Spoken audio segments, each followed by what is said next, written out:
All right, so I'm in the process of updating my Visual Studio to Visual Studio 2026. Yes, I use the community version because I am a teacher and I cannot afford Enterprise or any of the paid versions. All right, so I wanted to share my experience with you.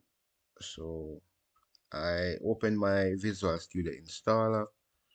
I clicked on the available tab and it is showing me what is currently available to me. So I am currently using the 2022 version. I'm updating to, well, I'm going to install 2026. Right, so install and allow that to do its thing.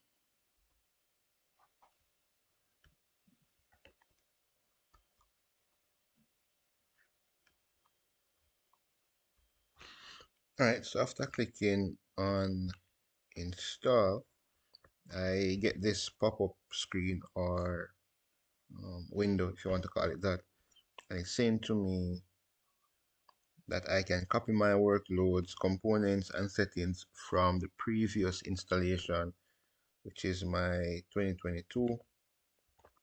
And I'm going to do that.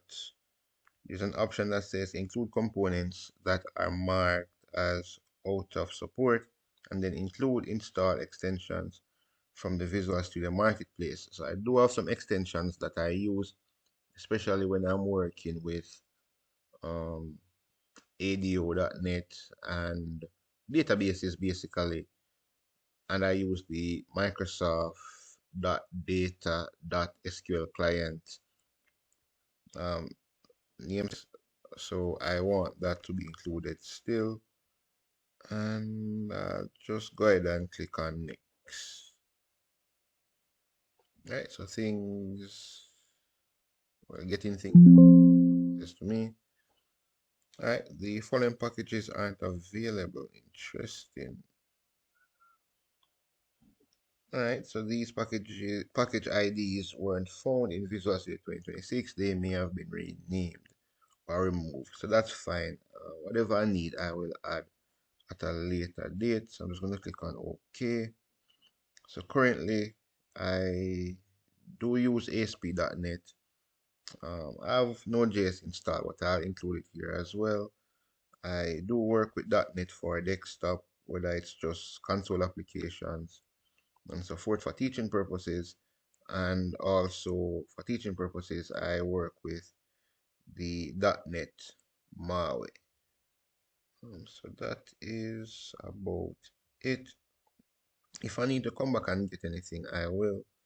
But for now, and it's 15 gig of space. So pray for me that I do have that amount of space on this laptop. If not, then obviously I'll need to remove some things. So I'll just cross my fingers and click install and hope that everything is okay. So I'll allow it to download and then install. Right.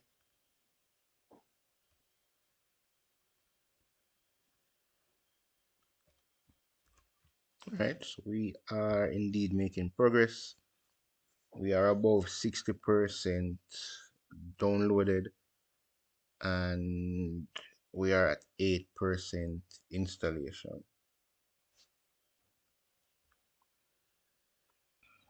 All right. So down at 100%. Installation is over 60%. So we wait.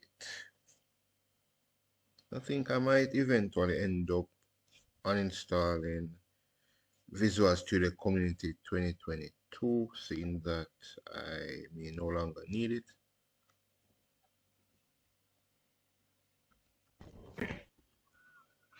Alright, so we are almost there. See where it's now finishing up the installation of the Maui framework. Alright, so we're at 97% and counting.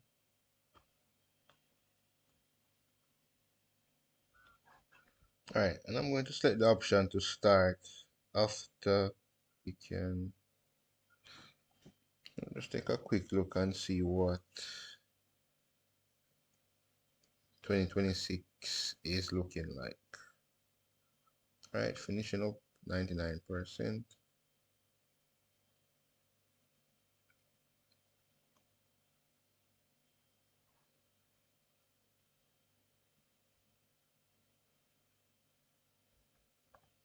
All right, so we have been at 99% for some time now, but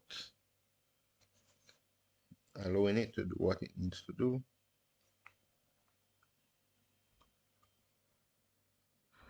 All right, and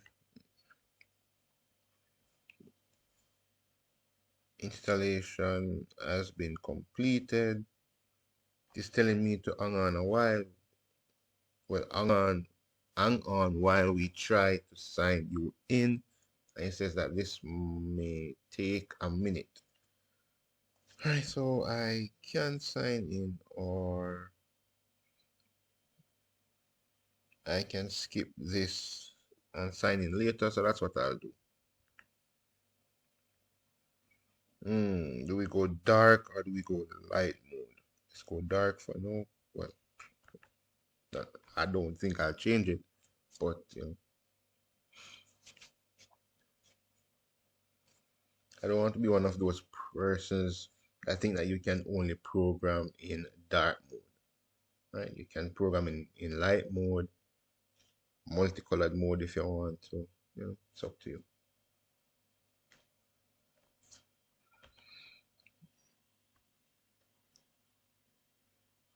Okay, and we are up and running with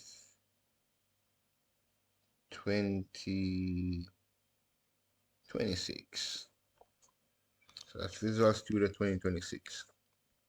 Things look a little bit more refined in terms of how to present the text to us and so forth. So create new project, open a project or a solution. Let's click on create new project just to see.